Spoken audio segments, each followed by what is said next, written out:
ചോദ്യപേപ്പർ ചോർച്ചയിൽ MS solution CEO ഷുഹൈബിന്റെ മുൻകൂർ ജാമ്യാപേക്ഷയിൽ വിധി പറയുന്നത് മാറ്റി. ജനുവരി 6 മാറ്റിയത്.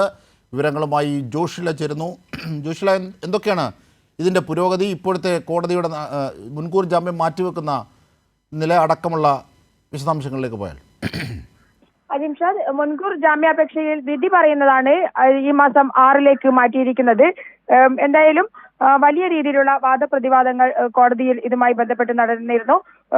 ഷുവർ ക്വസ്റ്റ്യൻ ആണെന്ന് പറഞ്ഞു നൽകിയ നിരവധി യൂട്യൂബ് ചാനലുകളുണ്ട്. അവരെ സംശയം തോന്നാതിരിക്കുകയും ഷുഹൈബിനെ സംശയിക്കുകയും ചെയ്യുന്നു എന്നുള്ളതാണ് ഷുഹൈബിന്റെ അഭിഭാഷകർ ഇന്ന് കോടതിയിൽ വാദിച്ചത്. സാധ്യത പ്രവചിച്ചാൽ എങ്ങനെ ചോദ്യപേപ്പർ ചോർച്ചയാകും? ചോദ്യങ്ങളുടെ പാറ്റേൺ അറിയാവുന്ന ആൾക്ക് അത് പറഞ്ഞു നൽകാനാകും. അതെങ്ങനെ ലീക്കാകും, കുറ്റമാകും എന്നുള്ള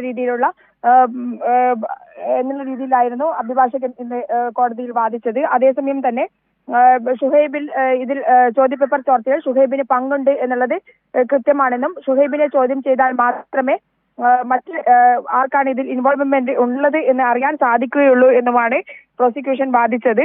എന്തായാലും അതുകൊണ്ട് തന്നെ ഷുഹൈബിനെ കസ്റ്റഡിയിൽ എടുക്കേണ്ടത് അനിവാര്യതയാണെന്നും പ്രോസിക്യൂഷൻ ഇന്ന് കോടതിയിൽ പറയുകയുണ്ടായി. എന്തായാലും ഷുഹൈബിന്റെ ജാമ്യാപേക്ഷയിലുള്ള വിധി പറയുന്നത് ഈ മാസം തന്നെ 6 മാറ്റിയിരിക്കുകയാണ് കോടതി. ശരി, ജോഷിലയാണ് വിശദാംശങ്ങൾ നൽകിയത്.